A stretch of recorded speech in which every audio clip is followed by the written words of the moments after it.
Como imaginades, porque xa vos anunciamos no vídeo anterior, agora toca ver o que son os acrónimos.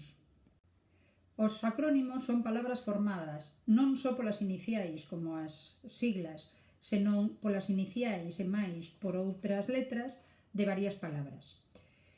Por exemplo, temos aí Sergas, que é o acrónimo que utilizamos para referirnos ao Servizo Galego de Saúde, que, como vedes, colle a primeira sílaba das dúas primeiras palabras máis a inicial da terceira. Isto non era o que sucedía coas siglas. Por outra banda, os acrónimos poden escribirse en minúscula coa inicial en mayúscula, ao contrario das siglas que se escribían todas en mayúscula, ou, se cadra, todas en minúscula, segundo os casos.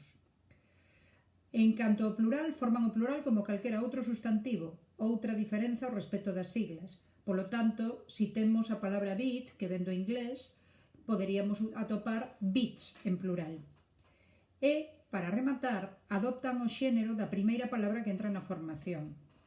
O acrónimo SIDA, que utilizamos para referirnos á síndrome de inmunodeficiencia adquirida, en galego é unha palabra en feminino porque síndrome, que é a primeira palabra da referencia, tamén é feminina. Polo tanto, en galego o correcto sería dicir a SIDA.